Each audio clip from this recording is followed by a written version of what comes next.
Hello. It's good morning, it's good afternoon, it's good evening, depending where in the world you are. For those of you who are new to the Tällberg Foundation, I'm Alan Stoga, chairman of the foundation, and I will host today's program. What does it mean to be global in a world that seems not to really get it? And the question is, why don't they get it? Vishaka, we all know Vishaka. And I urge you to buy her new book, which was published yesterday, which she's going to talk a little bit about. But Vishaka is, in my world, when I think of the word global, if you do word association, if you say global, I say Vishaka. And indeed, she is someone who both is inherently global, but also has been thinking for years about what does it mean, how to make it more relevant, how to get others to think in the same terms, and to recognize that we are all in this together. I'm going to get to a quote I want from her book, but I also want to introduce Carole Wainaina, who is on the board of the Tällberg Foundation. Carole is, in fact, if I get two answers to the word association, global, Carole is the other one, who is Kenyan, has worked all over Africa, has been in New York at the United Nations, is now sitting in California. Again, the epitome of somebody who is a global citizen. And like any good global citizen, pays her dues all the time wandering around. So we're going to have a conversation about, is global, how do we make this work? What can we learn from Vishaka's experience, from Carole's experiences, and that can translate into the practicality of addressing some of what we worry about in better ways. Vishaka, tell us about why you're global, how you became global. Why did you write this book at this point? And why are you muted? I Muted. muted because I was listening to you to give you the space. Um, but let me just say that the book had sort of been in the works for a while, as you know. And one of the reasons that I really started writing this book was because I teach now and I work with lots of young people, especially in the AFS network. And it was very clear that these young people seem to live in the local, national, global worlds all at the same time. At the same time, they sort of were kind of asking the questions around, how do I actually feel comfortable when other people seem to think that, in fact, national is antithetical to global and local is against the global? So part of it was spurred on by their interests. I began to ask myself, how did I really become so passionate about things global? And Jan would appreciate it because it partly starts with my own experience as an exchange student, as a 17-year-old.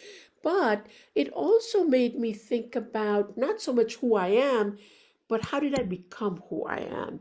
So I decided very consciously not to write an academic book. And this is a difficult book to write because I've never written anything like this. And to write to really reflect on what are the ways that actually I started begin to build this kind of a journey.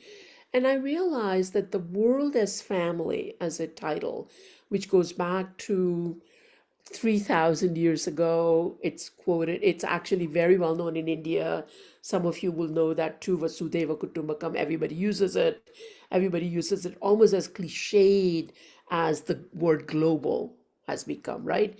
Because it just simply feels it's out there. And then COVID happens. And actually, when COVID happened last March, I'd finished the draft. I was about to send it off. And I was seriously thinking of not using that title because a number of people had said, ah, it sounds so idealistic. It's never going to be there. It's easy to say treat the world as family. It's BS, right? It's not going to happen. And I was thinking I must use some other title because it's not going to work. And with COVID, I realized actually what a profound concept that is. And that is the full title of this verse is that only those of the limited mind treat the blood relatives as their own family. Those who are magnanimous in spirit know that it's the whole world is family. And then I realized that actually this two unit of analysis, if you will, family and global, really come together if you think about the word family first.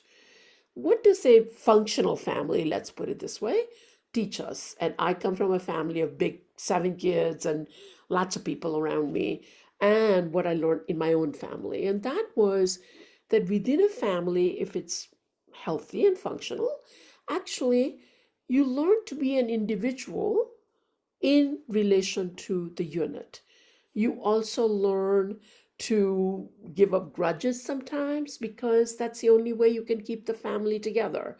And at the same time, you show up when a family needs you. That's what family is.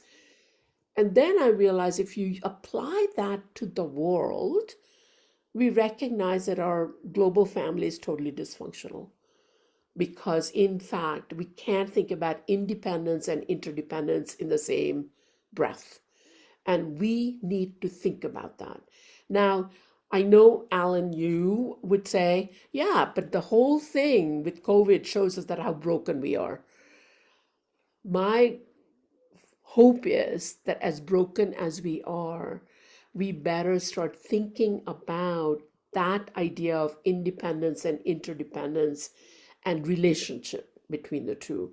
So, global to me is much more relational. It's not just out there, it's not all of us traveling all over the world. It begins right at home.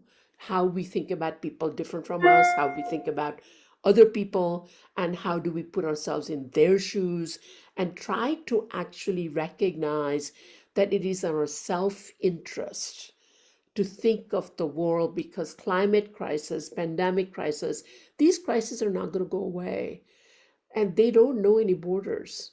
And we better figure out now, do we know how to do that? No.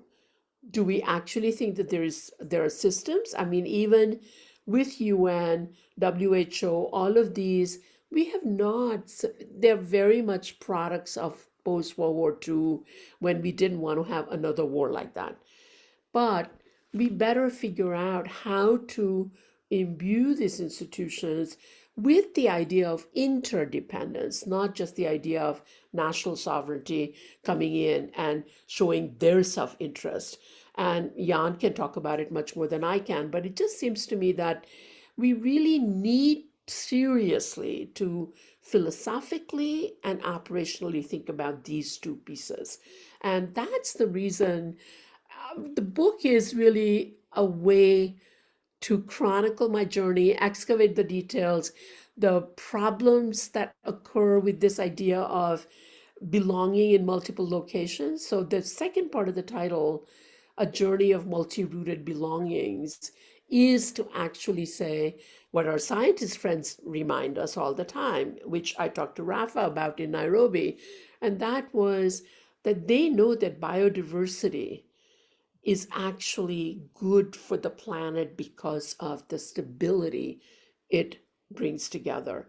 And I've learned that by having multi-rootedness between India and the US, I'm actually able to go to this third space a little bit more easily. And I suspect that that's true for Carole as well. So part of it is to sort of say it's confusing. It's not always pretty. It's not always great. But you know what? It's worth the journey. Carole, similar journey? Yeah, Players. fairly similar journey. I mean, I grew up in Kenya until I was 19. But I did have this curiosity to see the world, experience different cultures. From being a child, I remember reading something when I was about 12, this quote about the world is like a book, staying in one place is like reading one page. And I was such an avid reader, I wanted to read the whole book. So I'm still reading it. But interestingly, one of the reasons I was able to go to university overseas is because we had an exchange student from Australia who was also part of AFX, which is the same program that Vishaka went with from India to the US and now is very active. And I had somebody in another country that I could reach out to help me be able to get into a university. And her parents happened to work in a university and if that connection hadn't been there, I'm pretty sure I would never have left the country at 19. The other side to the story, of course, is then, I came from a family where they couldn't afford to send me to university overseas. So I persuaded my father to sell his 10 cows and borrow $1,500 from the bank just to ship me over. And then after that, I, worked 20 hours a week doing all kinds of odd jobs to put myself through college. But once that's done, as they say, once your mind expands, it cannot go back. And the wanderlust hit from then on. And every time I've had an opportunity to work in a different context, meet a different culture, learn from different people, it almost feels like something I can't pass up. I guess there are such a thing as third culture adults. I mean, my children are third culture kids. They've grown up everywhere in the world, but I've now lived in 7 countries, worked in different cultures, and also worked in the UN, which is a multilateral organization, which I think makes you global in a very different way. But reflecting on, Vishaka's book and journey, because I think this is more about how we go, what I call bottom up. The top-down solutions to globalization, we can have a long discussion about that, and there are very many experts. I'm much more curious now about the bottom up and what's happening at a level that when we aggregate is a bigger story, but isn't being told because they are individual stories today. It's our common humanity that I think is at the core. So when I think about myself from an identity perspective, what connects all of you on this call and everybody in the world is our humanity. That's what we are first. Being global is an experience that it comes from your experiences. It's not inherently how you were born. And so I was human first, and then of course I'm African. If you double click more, I'm Kenyan, and if you double click more, I'm Kikuyu. And if you go into any of those units, there is a sense of identity that is layered in every one of those, and it probably drives my behavior in certain instances depending on the context. But the being global is about meeting people from different places, interacting at different levels, and understanding that actually we are more common than we are different. And whereas Vishaka and I had to travel and have those experiences by leaving home, kids are having them now without leaving home. And so the experience of being global is something that's now transferable in a virtual world. And what happens when you have a critical mass of people who truly can be connected to their common humanity? And I know we're going to come back to the discussion about, so how has COVID affected globalization or globalism, or this sort of how much stronger we are in our common humanity, and what does that mean for the world post-COVID? But I do think that the fact that we were all home, experiencing the world with the same eyes at the same time, has changed something. And the fact that we are able to reflect on what's going on in a way that we didn't have space to reflect on before has changed something. And as I watch my children who are young adults and how the things that they get involved in, I have to say I'm encouraged that their level of care for their fellow human beings is at a whole different level than yours and mine. So when something happens out there, leaders are making decisions about how to deal with the crisis in their countries. These kids are looking at that in shock and horror, but they're doing little things every day to try and contribute to it. I mean, one small example is, I left Kenya where there was huge fundraisings and events around fundraising for India. And then one of my favorite podcasters was raising money. So I joined that. He raised 4 million globally, Jay Shetty, and it was an international event. And then I got to San Diego. And the first thing I did was go with my daughter to a yoga event where we were raising money for India. So it doesn't matter where you are in the world. Somehow there was that solidarity. And I do think every drop counts. And that's what gives me hope. Yeah, it's so amazing. You haven't even read the book.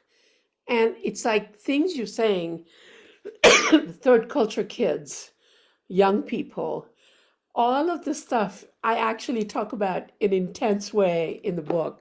And one of the things that I also feel is that I think that very idea for the young people, especially, that they really do live, they feel the world is in their palm, in their cell phone, and they can connect anywhere. Now, I realize that in the global north, and the studies show again and again that Generation Z, which is at 18 to 24, that they are more open to the idea of immigration, more passionate about climate crisis as a global phenomenon, more connected to wanting to make a difference than any other generation that we have found. I mean, there are lots of studies that are done that show that.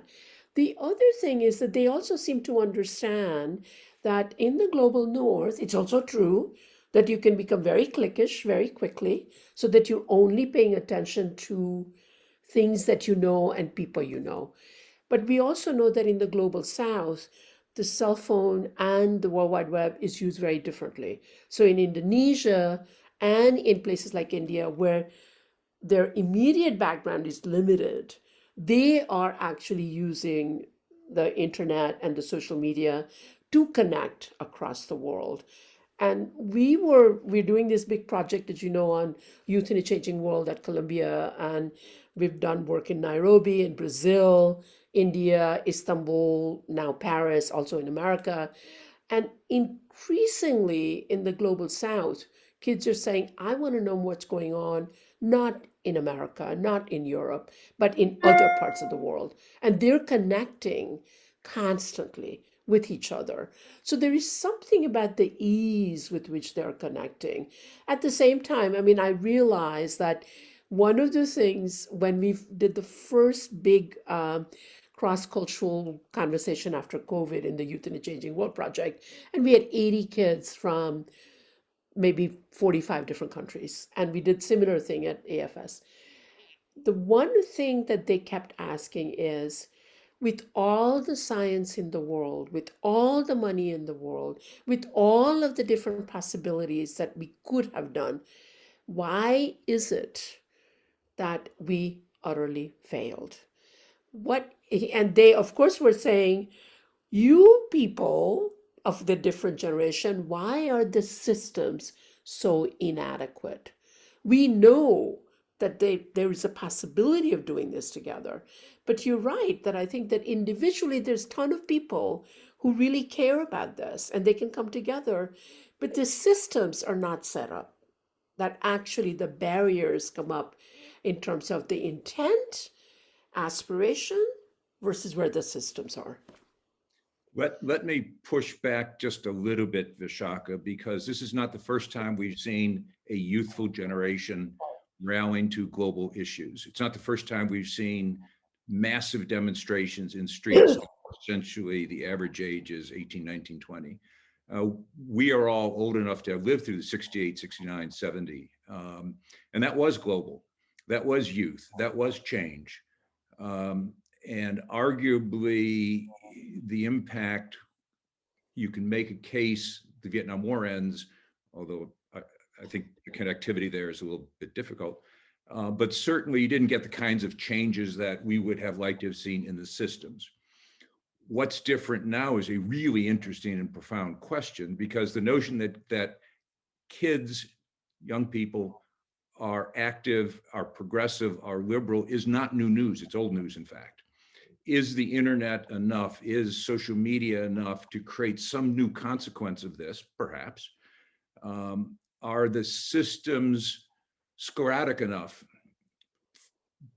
rigid enough, fragile enough that they will break this time in the way they didn't break 40 years ago.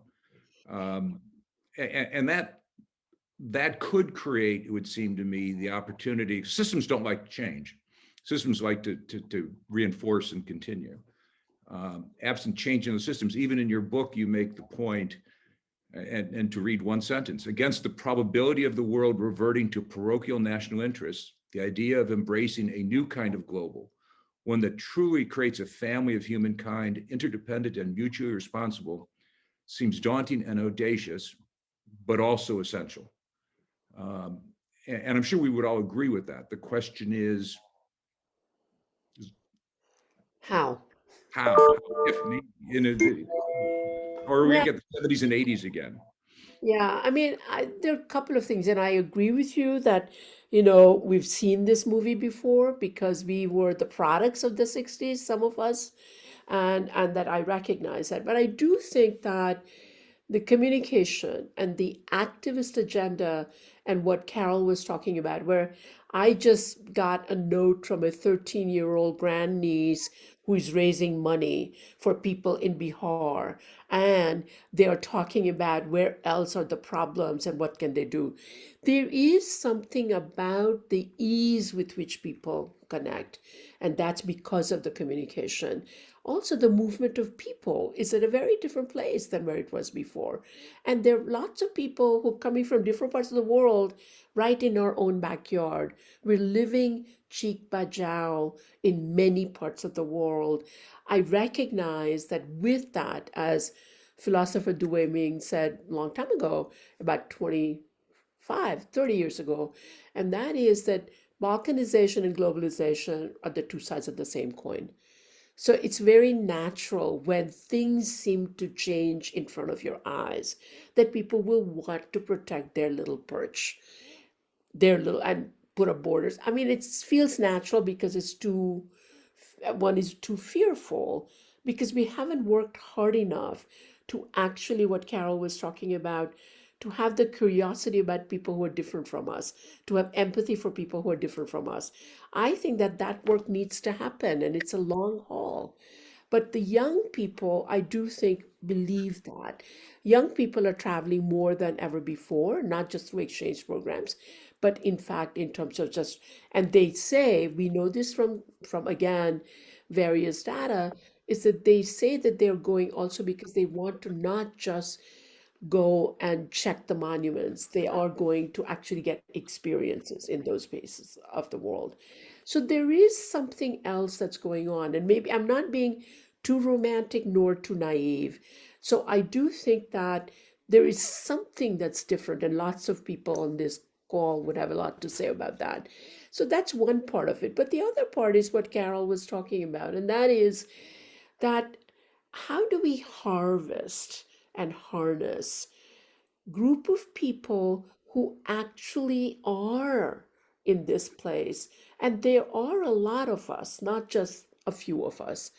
And is there a way to create a collective energy that demands that we also look at this in terms of systemic change? That, I think, is the possibility to start the ground up, younger people and others who care, to see what we require of the systems that are around us. Nithya, what you Alan, I think I'm back.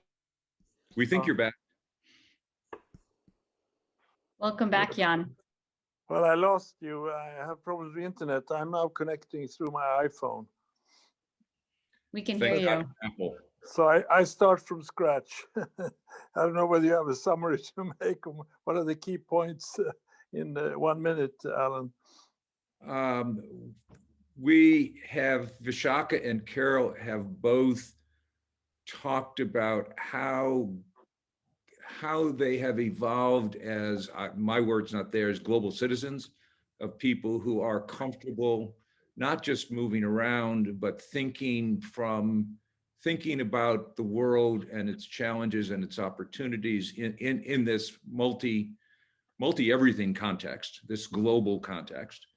I've been challenging what's new, pussycat kind of thing horrible movie from the 60s, but we've seen change before and it didn't accomplish much.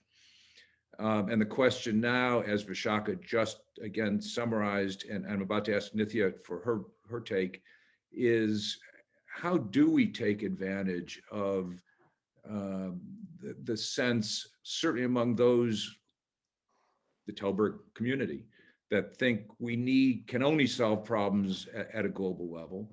How do we take advantage of the dynamism of youth, of the connectivity of youth, and their apparent interest in trying to get it right this time, as opposed to just going back to what worked before? And there's Josanne made a comment in the chat, quoting Buckminster Fuller, maybe we don't just fight reality, but you really need to do something dramatically different, that it isn't just about tweaking the system, it's about fundamental change. Can I say a few things? You may certainly say a few things. Yes. Well, I think we should take advantage of the COVID-19 situation, which has been such a shock to the whole world, and try to use this as an opportunity to think in new ways. You may have mentioned this already, but I think we have a golden opportunity to try to fill the void of all the basic questions asked by people during this crisis. And it ranges from better preparedness for disaster to realizing that pandemics and climate crisis are security problems, to realizing that it is the vulnerable, the most oppressed, that are most seriously hurt, to see the relationship between nature and between the pandemic and the climate, the crisis, and to analyze the reason for mistrust in the world. We have seen an explosion of mistrust in the last 4 years, during the Trump years in the US, of course, but also remaining in Europe, definitely. And if you look at the Republican Party in your own country, Alan, you see that there is still the same massive mistrust of institutions and, in fact, democratic institutions and democratic leadership. And here we have, I think, in this mix of things that are reason for new thinking after the pandemic, and using that as a sort of a starting point, as a catalyst for discussion. Then we need to go back to what can be done and the methods that we need to employ. And it is a matter of in this situation, to historically mobilize women and girls, to mobilize the capacity of young people, to mobilize the energy and the research and science community, and to, of course, bring out all the benefits of international cooperation in a time where the negative forces and the backward-looking forces are, in fact, denying global cooperation as a positive factor. And they have reasons in some way to do so. But, you know, to condemn globalists and George Soros' friends and so forth is very much one of the instruments, together with the xenophobia and the anti-foreigner and anti-immigrants trends that we have in Europe and the United States. But my point is simply to analyze well the pandemic situation and the vacuum in thinking and the vacuum of good ideas, to fill that with the things that we need to do, and to think carefully to avoid a similar situation in the next round. But also to try to then get this mobilization factor, this horizontal mobilization, rather than the vertical and the silos that we have seen failing for so long. So these were my thinking before the call came in. They fit in your thinking. Let me thank you for that and take advantage. We're about to lose Nithya, who is being called by Gavi. So we want Nithya to go work with Gavi in a few minutes, but Nithya, give us your sense of things, please, before you go. Yeah, I sincerely apologize. It actually, I'll share a little bit about the call that that's about to come in, because it really speaks to this point. But first, on a personal note, so Vishaka, the way that you opened up about the book really spoke to me. You know, my daughter's name is Ananya, which hopefully there's no Sanskrit experts on the call, but roughly translates to, oh, okay, well, then you can double check me on this, but roughly, my understanding translates to, you know, for whom there is no other, which can be interpreted as seeing everybody the same as she sees herself. And, you know, jury's still out on whether we've truly cultivated that in her, but I really agree with you. I think, especially with the younger generation, we see that sort of inbuilt. It's inbuilt in the education, it's inbuilt in the friendships, the practice. And as parents, we play a small role in that as well. So I was actually going to bring a different perspective. I love talking about and reading about social movements, but my lens tends to land more in the physical and in the built infrastructure. And a couple of things that came up that I started to think about, the quote actually from your book, Vishaka. One of the questions that I think about a lot is, how do we create this interdependence?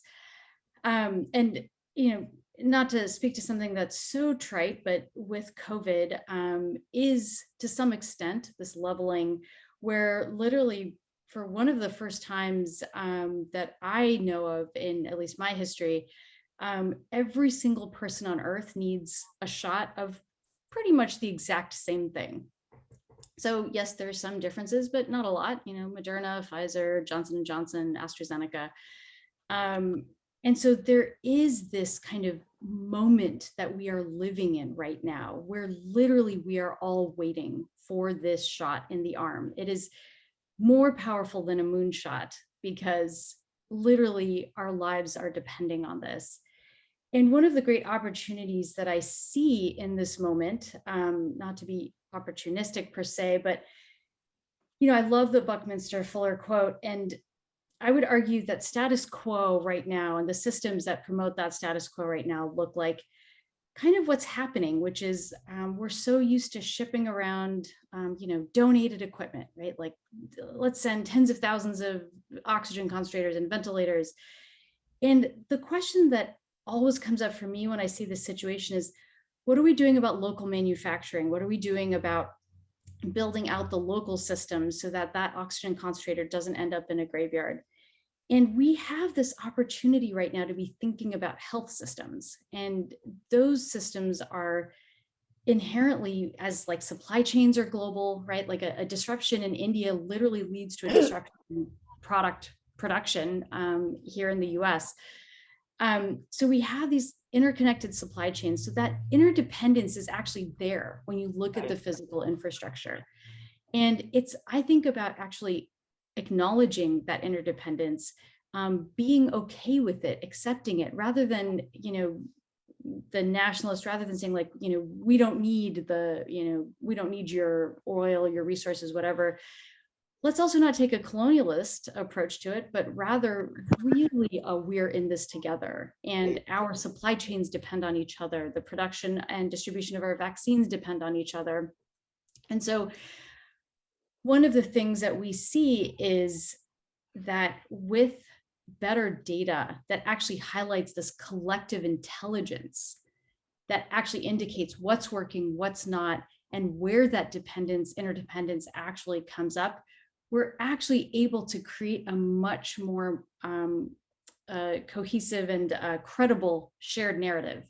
So that kind of shared narrative and the collective intelligence, these are kind of the two different aspects of this that we've been seeing that have been really powerful as we bring together countries to the table to design supply chains and design public health infrastructure and kind of a backbone, a common public health backbone that is interconnected, whether we want it to be or not. So with that, I am so sorry to leave this conversation because really excited to see where it evolves. I will be watching the recording, and there is a little bit of a global vaccine emergency at the moment with distribution. And so I am being called. I really apologize. Nitya, we have to Thank continue you. the conversation. Absolutely. I would We love that, Vishaka. I don't know what's really happening. enjoy every chance. No, very important, because I think that what you're saying is so important, because one of the things I'm trying to do both in what I teach with my graduate students and in the book is to reclaim global as relational. And that means that global isn't just out there. The actual processes we develop may be ultra local. It's like locavore food tradition to help with the global issue of climate. And all of that relationality gets lost when you put global as antithetical to national and local. And so what you're talking about is music to my ears, because I think that it is that complexity that we have to parse out and see what is the best solution. Sometimes it may be ultra local in order to help, but sometimes it requires coordination. So it's also contextual. The global is relational and contextual. That's my two big pieces that I try to talk about in the book. Thank you, Nithya. I know you've got to go. Thank you. And Thanks. please let us know what happens to Gavi. Not in my hands. There's a comment to put a couple of things together. There's a comment from Faith in the chat about protectionism, and we do one of the risks of the pandemic is precisely the opposite of what Nithya just described, which is a push towards independence. Let's rip up those supply chains. I have a friend, a Colombian, who discovered, much to his chagrin, that Colombia has no capacity to produce vaccines, not to invent them, but to produce them. And so Colombian business has gotten behind an effort to build that capacity in Colombia so that both for this pandemic and the next one, they have that in-house capacity, in-house in Colombia for Colombians. We're seeing the Chinese made in China 2025. We're seeing the French once again discovering protectionism. We're seeing the Americans discover protectionism yet again. So this again is one of, to connect her dot and Jan's comment and Vishaka, your comment, we're at one of those inflection points where it could go really in a positive direction, the one Nithya just described, or it could go in the usual, oh my God, we don't want to all be in this together again, ever again. So I want my factory here for everything. Carole, what do you think? How do we avoid the inflection point going the wrong way? How do we get people thinking the way you got me thinking, we are thinking? Yeah. So first of all, I choose to be an idealist in the world, because I think that's what helps me get up in the morning and continue the fight around these big social and economic issues. If you look at what's happening with business, which is always a good indicator because that's where the money is, they will make their supply chains more robust and reliable and resilient, because they've just seen that you can't have 3 raw materials come from different places and then make the final product here and then ship it somewhere else. Like that obviously got completely disrupted, and we saw the impact across the world on multiple levels, right down to the person who's stitching up the textiles in Bangladesh, who would have preferred that things continued as they were. My sense of what will happen is there will be some so that we can have some things within our control. It's a very expensive enterprise because there's a sunk cost of having set up factories all over the world. That's an example of manufacturing, which is of course a big one. So I think what will happen is there'll be less is a good thing. Don't put all your eggs in a basket. Get my internet is unstable. It's America. Yes. Yeah. We don't do So I think, infrastructure. We're post-infrastructure. I think other countries that perhaps didn't get because you have to spread out a little bit to diversify. I think that will also, I think bringing some jobs back home in some cases isn't also a bad thing. So I think globalization will continue because technology, I think, is really the connector. And whereas you can't bring most of the, but you can bring a lot more supply chain home and make sure that your business is more reliable and reliable and resilient, then I think the world is a better place. So I think there'll be shifts in that space, and that's always a good indicator. But I don't think it'll be all the way back to we bring everything back home and we protect our own. Now I do think that like Vishaka was saying, we make this discussion to, it's not local or global, manufacturing at home or manufacturing somewhere else. It's everything in between. And I hope that what the pandemic has done is open up the world for us to look at different opportunities and different ways to do things.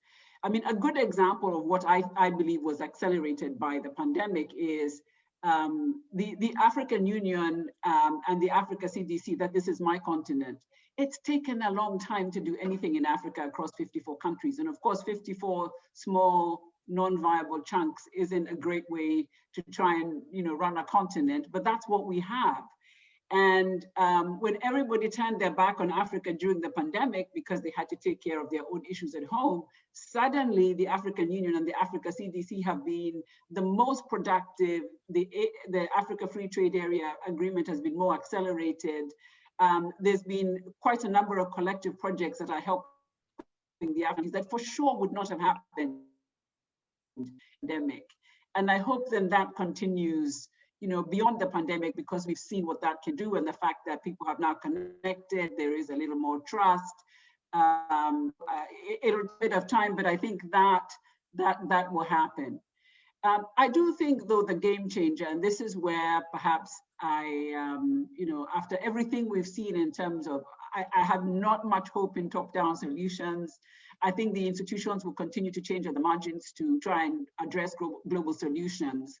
But that's the toughest thing to fix. The leaders who think differently, who are put in different places, and who have the courage to start. So we've all seen what a Jacinda Ardern can do in New Zealand, and that's in a country context. You have younger people starting large, enterprises that are solving the world. This comes from. And at some point, it is my hope that the top-down, changing at the margins, and the bottom-up, which is kind of the new systems, the new ways of addressing things, will be where the real change begins to happen. How quickly that is, I don't know. But there will be a year-old is going to run a corporation, and will have very different values. And when push comes to decision, I think I'm optimistic and idealistic that day will come, and you will have those people. If you have those people in the right context, collectively we start to see change, and that's my hope. And I feel like the pandemic definitely has accelerated that for us.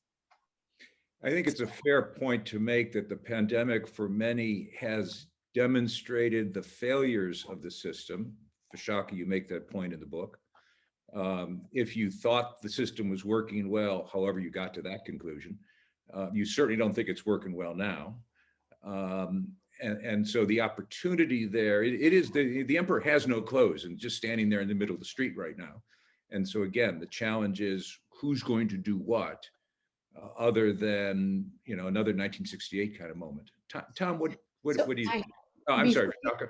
Before you go there, I want to just suggest an idea for Tällberg, as Carole and you were talking about it. And that is, what if we actually gather people who are innovating in this moment, at the margins and otherwise, that actually could lead to more of an implications for the larger world. So the focus would be on innovators and people who are imagining a different world. And that's sort of what Jan and Carole were talking about. And what would be interesting is that where are the shifts happening? What kind of shifts are happening? Some shifts are happening at the local level, some shifts are happening at the regional level. Some shifts are happening at the global level. Movements that are beginning to happen, which some of us are part of. It would be really interesting to just focus on them, to see what work is shifting and how is it shifting, and does it have global implications? This could be the Tällberg project. Tom, what do you think? Since I'm spending a lot of time in the financial services space, and thank you, Vishaka, for producing a wonderful book. I've privileged to have had a look at it before it was published, but I'm super excited to get the current version. And great that you've got everyone here. Just a question that comes to mind, Vishaka or Carole, is the financial markets have become, to use a phrase, overly financialized.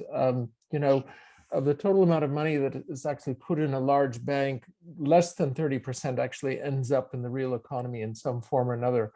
And I'm super interested in knowing whether this multi-local, multinational vision, or this more distributed way of the way the world could work doesn't also include a really careful look at how we start to, I don't know if it's definancialize, but redeploy assets in ways that can move more to regions. I mean, I'm struck by, I live here in the Netherlands, and the Dutch model has always been move it out of the center. You know, Eindhoven was created, as Carole knows, you know,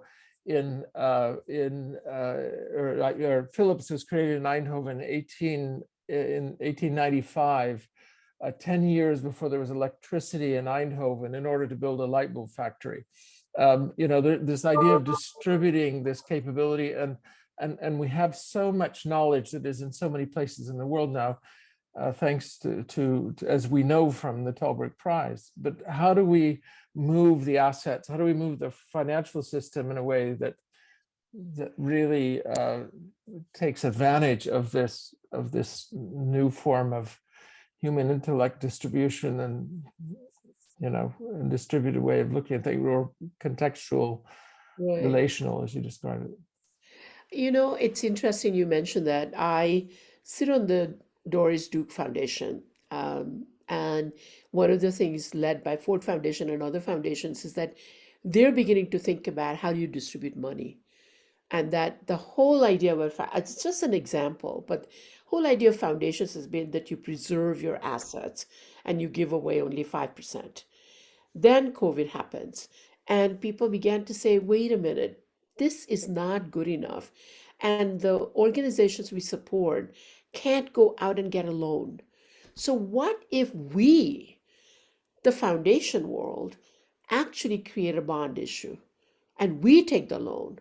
And then that money that comes in, we can give much more of it away, not just 5%, while you protect your assets. So what's interesting is that now together, these foundations have put 1 billion in assets to give away for the institutions that need it the most, because it is an existential situation for them. Medical field, in terms of the communities, also urban spaces for poor people, things, the causes that are becoming very, very evident. So what's interesting is that people are beginning to think about new models of putting the finances to work in a way that you never thought about. And that goes back to what Carole was talking about in Africa. So I think these little things are happening at the margins. At some point, they'll become part of the system. And that's the interesting point, because these are huge foundations, not little guys. So the five largest foundation, except for Gates, and Gates has done very different things in terms of the money they're putting in Gavi, in WHO, and things like that. So there is some way that things are moving. It will be interesting if the corporations are beginning to think about not just corporate social responsibility and CSR, but out of their money, because it is actually in their value. And MasterCard is doing very interesting things right now in terms of the monies that are putting out there to support the vaccination in other countries. So it would be interesting to identify these places, whether it's in financial world, corporate world, in other worlds, NGO world, that could actually help us understand how people are imagining new possibilities. Jan, you had a comment. Yeah, I want to go back to the trust deficit. I think this is a basic issue all over the world, with the situation as it is, the unsolved problems, and of course the great expectations that not least social media and the new communication revolution have brought about. But I think there is an awareness among all actors that they have weaknesses and that they need to find new models. International organizations are looking, governments are looking to where are the actors to help us. Business needs to connect to the international organizations and governments in terms of values also. You have the civil society, you have the research community. All over the world, people sit in their silos, frustrated and not reaching solutions. And of course, the public out there is expecting results. But I think what is needed now, when we have the pandemic, the chance to a new start with pandemic, is to put the problem in the center, the issue that we need to solve, whether it is the climate aspects or pandemics or peacemaking or whatever. Put that problem in the center and then say to it, then ask the question, who can do something about it? And take in those actors from this horizontal approach and gather around the problem, and then have organize this in such a way that you can come out of that room, digital or not, virtual or not, come out of the room with a sort of a division of labor, informal division of labor around the problem. Because we now it's historically important that we mobilize the goodwill that exists and the sense of urgency that exists. And the fact that you don't reach the results in your silo. You do it only if you work together. If we can have this sort of revolution of thinking and take away all those horrible walls that just prevent us from doing the right thing. Carole and I have worked in the UN, so we know what you were talking about. But that would be a liberated thing in all the aspects, also from a psychological perspective. And people are waiting now for new models of thinking. And that's why I think the Vishaka's and Tom's idea are very good. We should, from Tällberg's side, try to really present such models of problem solving and introduce the new actors, people with great credibility, young researchers on topics that are absolutely important, vital to young people and women, and bring in the sort of a new blood in the models, but keep this major model of simply realizing that we have to do it together with others. This is simplified approach, but I think that we need to get back to dealing with the trust deficit. It grows by the month, and we have extreme parties in the world. We in Sweden had a party which was 4%, but 5-10 years ago now they're 20, and they dig up and they talk about the globalists who are destroying the world. They talk about elites. And they sit and look inside and think they find happiness in just looking inside. We gotta make sure that democracy and international cooperation is a la mode and up to it, and that we can make it. But then we have to have this mobilization horizontally rather than vertically. Thank you. Thank you. One quick comment. Distrust is a rational response to reality. Who in their right mind is trusting of a healthcare system that has performed as badly as these healthcare systems are performing? Yeah. Who in their right mind is trusting of an educational system that's producing the results it's producing? 40% of the 10-year-olds in middle and low-income countries are illiterate. Those school systems, why would anyone trust a government that can't stand up a school system that can't teach their kids?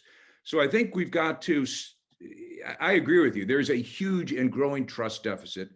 I suspect it's a rational response to reality. We've got to change the realities, not just keep on. Someone said to me the other day, we were talking about the mess in El Salvador, and this is a friend of all of ours, and she said, you know, I don't understand why these kids are supporting this right-wing president. We have to educate the kids. That's what's wrong. They don't understand. And my response was, Salvador's a mess. Why wouldn't you try something else, even if it's a horrible solution, one that isn't in accordance with the right values, et cetera, because the existing system doesn't work. We've got to be objective and not just say, oh, it's these people on the extremes that don't understand things. Maybe they understand things better than we do. That is my biggest fear. So what do we do about it? How do we overcome distrust? We've got to have results. We have to have a better performing social contract. Otherwise, we're going to get we're going to get, excuse me, more of the same. We may get those results if we work in this new fashion. If we don't sit in the silos, that's a remedy. That's the way to move, so that we, by producing better realities, can stand up for the idea of democracy and international cooperation. And we all agree with that. What do we do differently tomorrow? Or the week after tomorrow, or the month after tomorrow? How do we make that change? You, as you referenced to Carole, you fought the UN bureaucracy to try to get better results, and you achieved some for sure with global development. But none of us would argue we're on the right track. What is it? I mean, that's the frustration, right? What do we do differently that will get different results? What can Tällberg do? What can we do individually? Those are rhetorical questions, but I think they're very real questions. Well, we could formulate one problem and gather one representative from an international organization, and one from government, one from the business sector, one from civil society, one from the academic world, leading people, and have young people involved in this, and really discuss this from these different perspectives. Take one concrete issue. You can choose any one of the 17 SDGs and any of the subtitles, sub-goals there. Only as an example, but I think there is a way out if we develop new methods of working. No organizational, no consultants on organization. We need to change the thinking. Tällberg has traditionally been good at that. Yep. Carole, Vishaka, we're running near the end of our time together. Thoughts? Carole. Yeah, so I'm intrigued, and particularly looking forward to reading Vishaka's book. I'm intrigued about the role of people who are global, like who are the connectors in the world?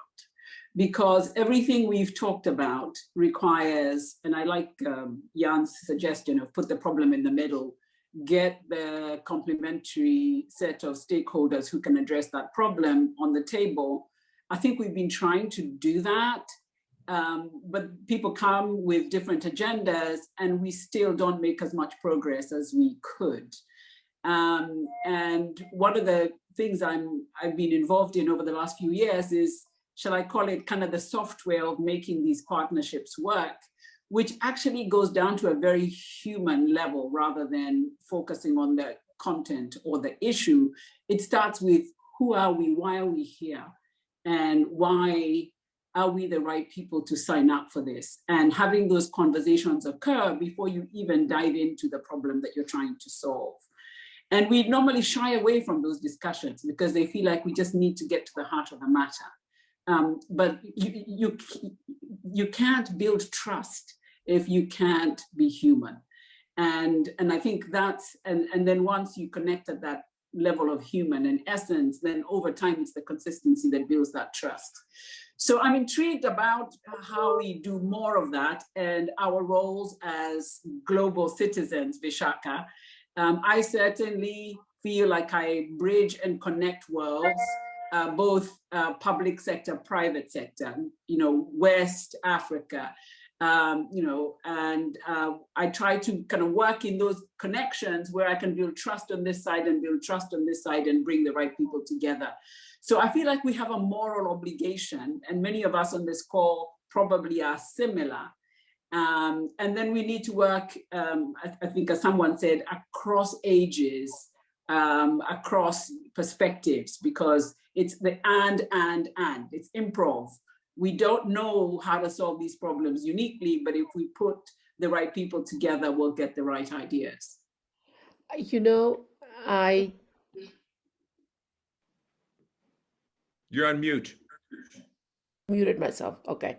There we go. Last word. And I think that what's wonderful about these conversations is that it just gets all of us thinking in ways that actually collectively we could go somewhere. So one other way to deal with it would be to bring together people who are anti-globalist on the right and on the left, to really hear them out and see what are their worries, what are their concerns, and how they perceive of global, and then not so much to convince them, but to really hear them out, and then try to figure out, those of us who are connectors, how we see it, and see what are the issues that we have in common that we think needs to be solved.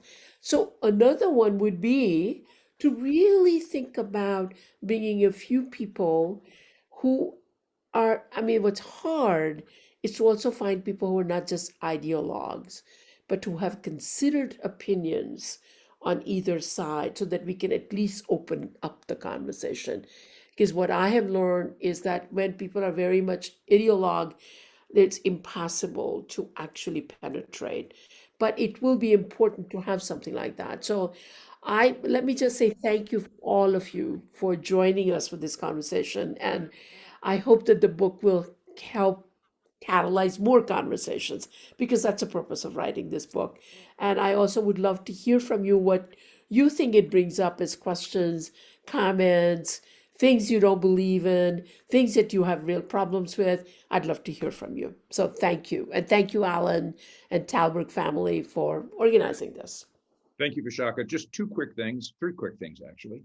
One is, as you can see on your screen there, it's still time to nominate for the Leadership Prize. One of the ways to do what we're talking about is precisely to bring the spotlight on people like Nithya. She's a perfect example of exactly the kind of leader, thinker, out of the box, cross fields, et cetera, that we need to activate. So that is thing one. Thing two is buy the damn book. It's a good book. It's worth buying. It was formally published yesterday. You can find it, unfortunately, on Amazon, but you can probably find it elsewhere. But Columbia Press will give you 20% off. So that's important. And the link in the invitation is to the Columbia Press, so you can get it for 20% off. And then finally, to this point, Vishaka, you just made about listening to the people that we really don't agree with. Unfortunately, Martin's not with us today, but Martin and I worked very hard to get some of the right-wing nuts, my term, not his, in the Netherlands to join a conversation completely without any kind of bias. It was about, tell us what you think and why you think and how you think. And they systematically, repeatedly refused because they really don't want to engage in this conversation. That is part of the partisanship problem, is those kinds of conversations between right and left, between ideologues, literally aren't happening. Tällberg is a platform for it. So any ideas anyone has of how do we get voices from both the far right and the far left together, either Right. together, separately, they don't have to be in the same room. We can pretend it's Iran in the United States, different rooms. But that would be very helpful, because I think hearing what they have to say is the start of perhaps a conversation. So maybe we can first identify some names and then see how we can go after them, you know? Yep. And whoever has connections. It's even, it doesn't have to be a lot, but you're right, if you're complete ideologues, they don't want to hear. But hopefully there are people, though I haven't come across them, but I hope there are people who could really, especially on the left, there are people who have very cogent argument about globalization in economic terms. But what I've always said is that globalization and globalism, which is a condition, globalization, which kind of processes, we need to really articulate that and how to deal with that. So, anyway, look forward to the next set dealing with this. Thank you all. Have a good Thank you. afternoon, evening, Thank whichever. you. Thank you very much. Bye-bye. Thank you, Vishaka. Thank you, Carole. Yeah. Righto. Thank you. Bye-bye. Thank you, Jan. Thank you, Thank Vishaka. you. Thank you, Yeah. Alan. Bye, Bye. Carole. Bye, Carole. Bye, Vishaka.